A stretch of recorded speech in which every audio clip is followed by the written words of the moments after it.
Mesdames, Messieurs, bonsoir et bienvenue dans cette édition spéciale. Ce soir, elle sera consacrée au lancement d'une nouvelle filière économique dans le sous-sol du pays. Le nickel abonde, mais en surface, d'autres matières premières s'épanouissent à l'image du bois, de la semence à la charpente. Les professionnels calédoniens existent, restent à donner de la consistance et de l'envergure à une filière renouvelable. Et c'est le défi que s'est lancé la SAS Bois du Nord. Regardez ces images, c'était samedi à la scierie de Netchaot, actionnaire de la SAS Bois du Nord, la Sarl Altitude, la SEM Nord Avenir, la société civile Nawena, celle qui représente les coutumiers, réunis pour le lancement officiel de l'activité d'exploitation de la ressource de Pinus, des Pinus des Caraïbes, du plateau de Tango. L'homme que vous allez voir sur ces images, Serge Darmizin, le président de la SAS Bois du Nord, est notre invité. Bonsoir Serge Darmizin. Bonsoir. Et aussi Laurent Châtenay. Je vais essayer de ne pas me tromper sur votre titre parce que vous avez pas mal de casquettes. Alors, directeur adjoint en charge des projets de développement pour Nord Avenir. Messieurs, bonsoir et merci d'avoir accepté l'invitation. Laurent Châtenay, cela fait 3 ans que le projet a été monté. Alors, premièrement, présentez-nous un peu ce projet. Alors la genèse de ce projet, ça date de beaucoup plus de 3 ans. En fait, ça fait une quinzaine d'années que la province Nord a réalisé des études, a fait plusieurs tentatives, qu'il y a eu des rapprochements à un moment donné avec une société néo-zélandaise même. Et l'objectif, évidemment, était de lancer cette filière bois, qui est comme vous le disiez tout à l'heure en introduction, une filière de ressources naturelles, renouvelables, contrairement au nickel.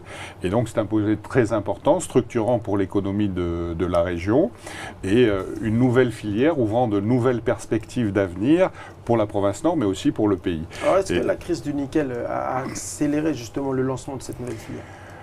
Alors, je dirais que non, parce que finalement, ça fait déjà quelques années qu'il y avait cette volonté, mais la crise du nickel met en exergue le besoin de diversification de notre économie, et ça en fait bien sûr partie. Et donc, il y a 3 ans, lorsque je suis arrivé à la Sofinor, c'était la Sofinor avant d'être Nord Avenir, ça a été la première mission qui m'a été fixée par Louis Mapou de développer ce projet. Et donc, je me suis rapproché d'expertise locale, notamment de Serge Darmizin et de ses partenaires, que l'on connaît déjà depuis plusieurs années, et dont on sait qu'ils connaissent à la fois la technique d'exploitation du bois, mais aussi le marché local. Et le marché, justement. Voilà, alors Serge Darmizin, merci pour la transition. Monsieur Châtenay, vous étiez le président du cluster bois et développement qui a été créé en 2013 et qui maintenant n'existe plus. Faute de subvention. Voilà, et vous êtes aussi co-gérant de EcoBois qui a été créé en 2008 avec monsieur Denis Etourneur. Alors vous connaissez bien le bois comme vient de l'évoquer monsieur Châtenay. Quel est le potentiel en Nouvelle-Calédonie de cette filière ? Alors, le potentiel de cette filière, il est à comparer aux 19 000 m3 de bois qui sont importés tous les ans. Et il sera au maximum de 4 000 m3, parce qu'au-delà de 4 000 m3, on remettrait en cause la ressource. Donc, actuellement, la scierie produit environ 600 m3 de bois par an. L'objectif numéro 1, c'est d'arriver à 2500 m3, chose à laquelle on devrait arriver assez rapidement. C'est un cinquième qui pourra être exploité ici et produit. Ensuite, non, parce qu'ensuite, on veut aller à 4000 m3. À terme. À terme. Oui. Alors, l'exploitation de 3200 hectares de Pinus des Caraïbes arrivée à maturité, un nouveau modèle de développement durable, donc lancé par la province Nord, associé, je pense, à l'exploitation du nickel. Le Pinus des Caraïbes, les partenaires économiques veulent en faire une exploitation maîtrisée. Vous l'avez annoncé samedi lors de votre discours de lancement pour qu'il ne devienne pas ou plus une espèce envahissante. On va revenir sur cette exploitation maîtrisée, mais je vous propose de regarder ce reportage. Le Pinus est devenu, mon ami, c'est un sujet d'Océane Zobler.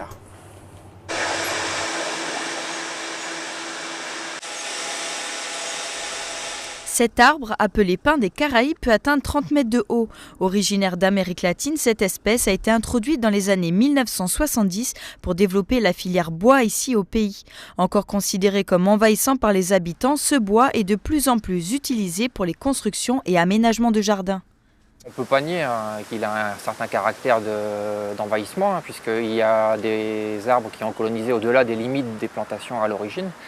Après, c'est ce qu'on qualifie au jour d'aujourd'hui d'espèce à conflit d'intérêts, dans la mesure où elle a cette particularité d'être colonisatrice, tout en ayant un intérêt sur le plan du développement économique et dans le cadre de la filière bois, justement.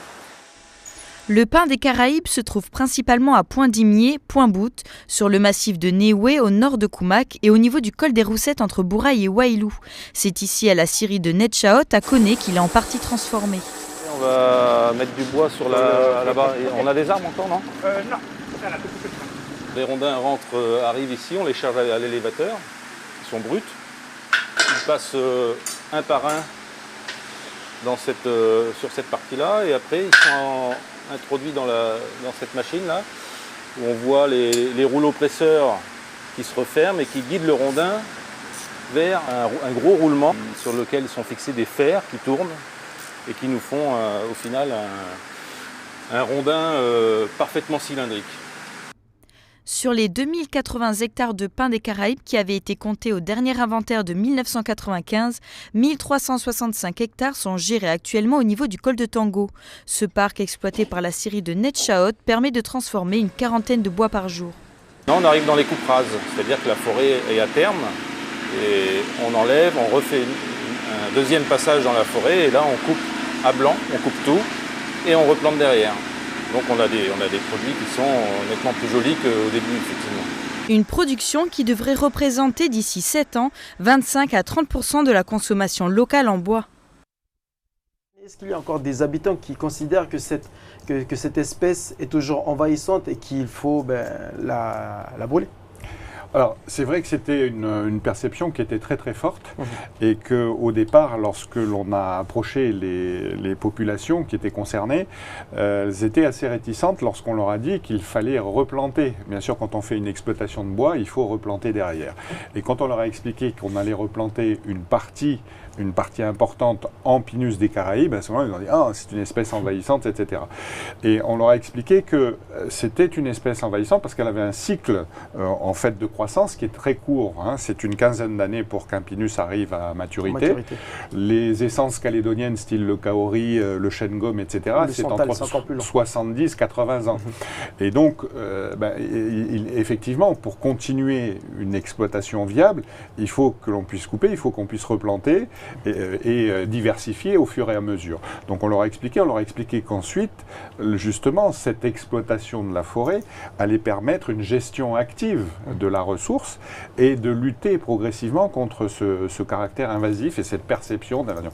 Mais aussi, on leur a expliqué que c'était une chance incroyable, en fait, en quelque sorte. Là, ils avaient une richesse à portée de la main, une richesse finalement qu'ils n'avaient pas réellement voulu, qui a été plantée il y a plusieurs dizaines d'années et qui se trouve maintenant être exploitable. Et ça, c'est un avantage considérable. On n'a pas à attendre que le cycle de production soit complet. On peut commencer l'activité dès maintenant.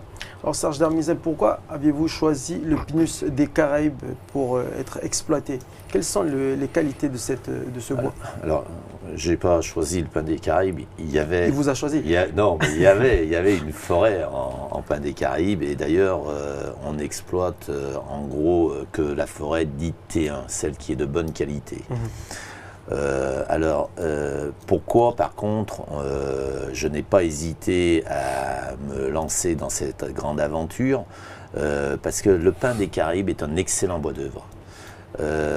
Aujourd'hui, on importe du bois en Nouvelle-Calédonie, mais toutes les essences importées sont loin d'être de la qualité du pin des Caraïbes. Et là, on va profiter des nouvelles du système normatif calédonien. Le système normatif calédonien, ça veut dire que maintenant le gouvernement a la compétence au niveau des normes et on va avoir un système normatif local. Et dans ce système normatif local, on voit que le pin des Caraïbes est un excellent bois. Et donc, il aurait été trop bête de passer à côté de cette opportunité. Excellent, pourquoi? Alors, il est excellent pour faire de la charpente, hein, particulièrement pour faire de la charpente.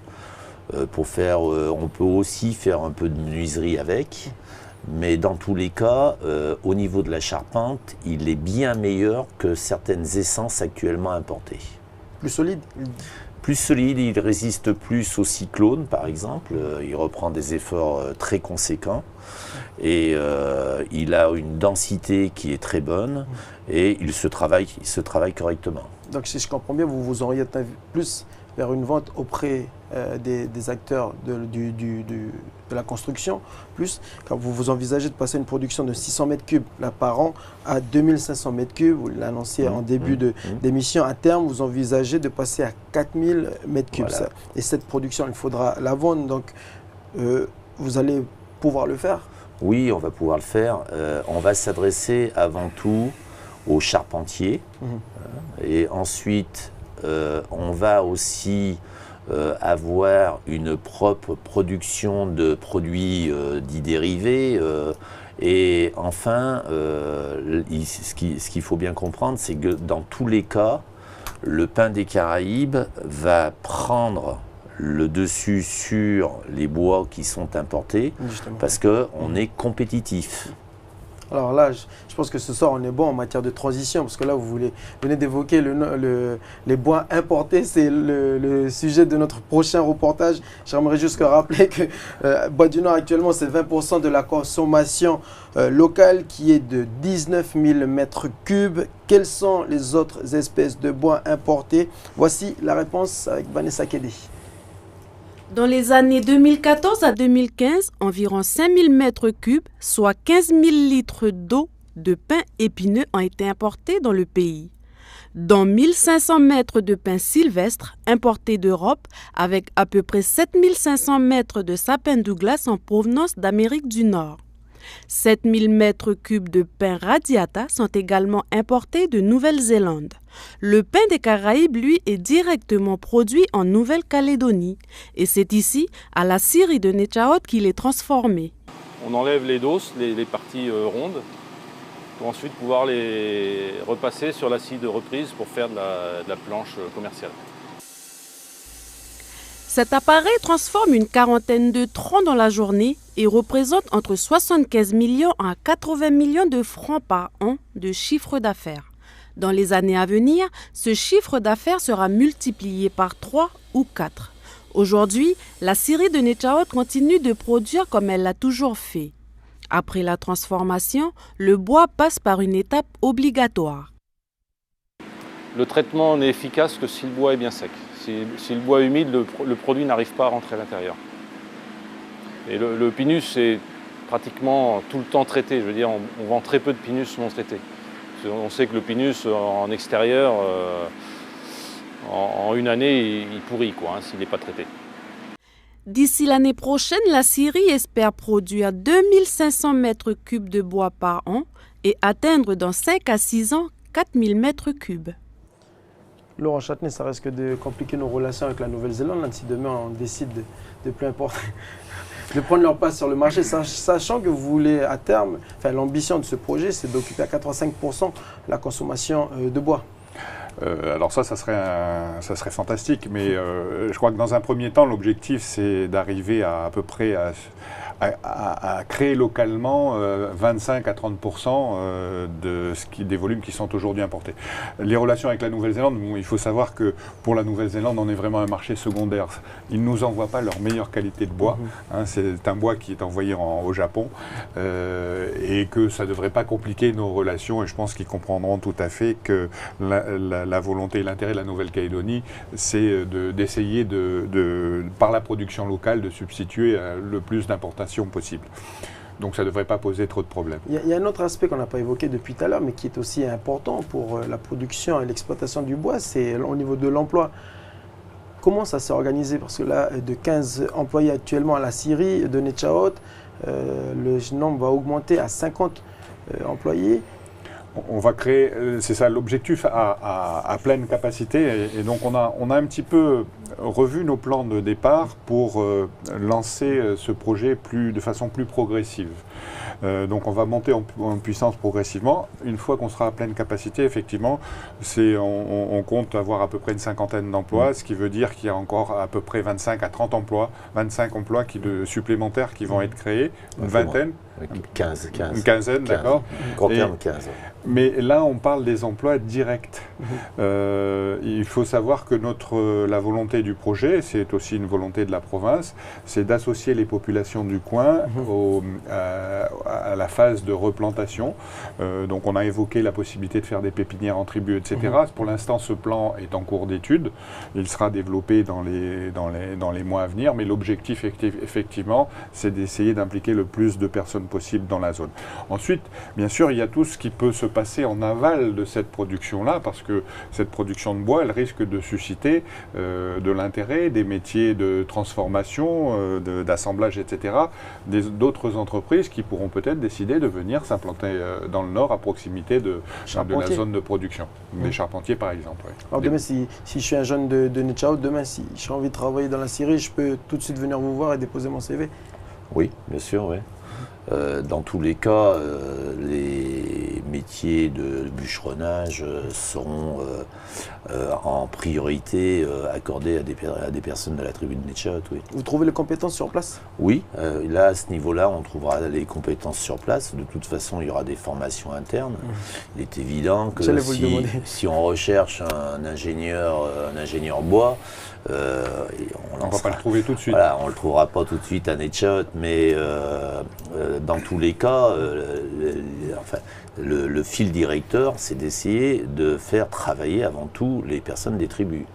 Là, vous venez d'évoquer un poste, ingénieur. Bon, c'est ingénieur, ça ne court pas les rues en Nouvelle-Calédonie, mais demain, est-ce que vous allez proposer des formations pour devenir ingénieur et travailler dans... On n'est pas capable, on n'a pas les compétences pour... Ici en Nouvelle-Calédonie, peut-être les envoyer... Alors, voilà, dans le cadre de... Voilà, dans le cadre de formation, mais ça c'est au niveau de la collectivité. Mais oui, il y aura besoin d'ingénieurs bois, mais un exemple, on avait besoin d'un ingénieur maintenance, parce que maintenant on va avoir énormément d'outillage, de grosses machines, et il faudra mettre au point des tas de procédures.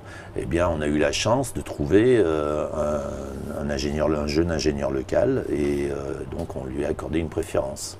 La plantation du Pinus des Caraïbes a débuté durant les années 70, en 1973 pour être précis. Durant cette même période, à Tahiti, ils ont fait aussi une plantation. C'est l'objet de notre revue de presse. Alors chez nos voisins tahitiens, la question de l'exploitation forestière est aussi au cœur du débat lors d'un récent conseil des ministres. Le devenir de l'important massif forestier domanial de Nukuhivas dans l'archipel des Marquises a été évoqué.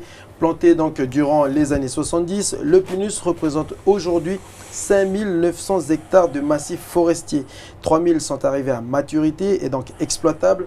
Contrairement au pays, là-bas, le gouvernement recherche un opérateur industriel pour l'exploitation sous forme d'un appel à projet pour produire 14 400 mètres cubes par an, soit 46% de la consommation annuelle locale.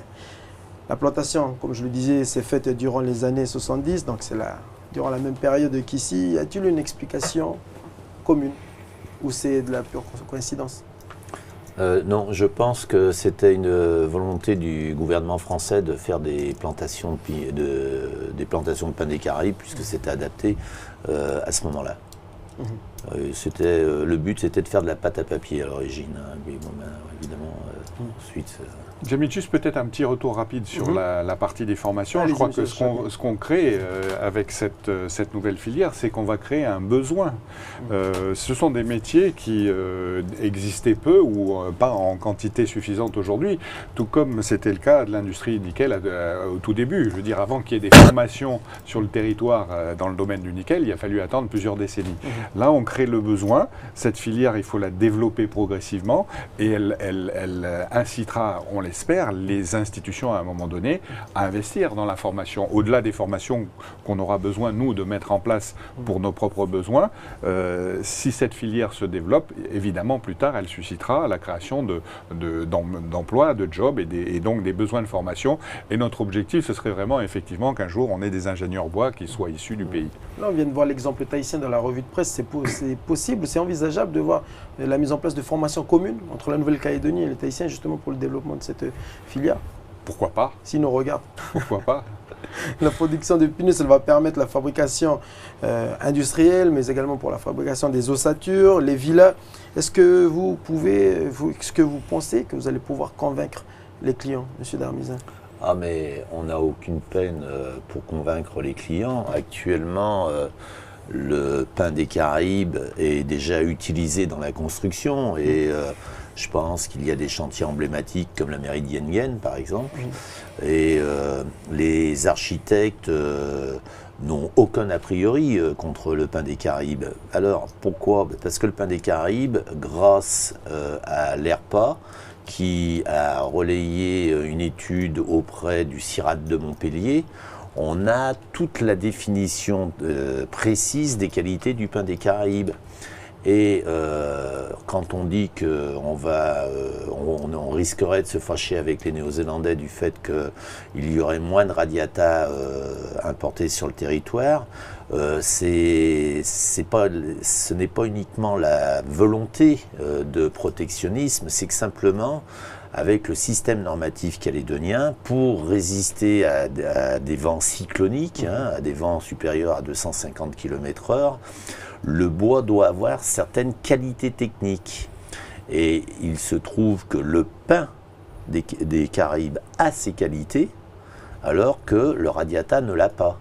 Donc, pour faire certains types de constructions, peut-être qui ne seront pas assurées dans le cadre de la garantie décennale, on pourra utiliser d'autres essences, mais lorsque l'on va vouloir faire des constructions pérennes, avec les garanties qui s'imposent par la loi, et bien à ce moment-là, le pain des Caraïbes va s'imposer, mais naturellement.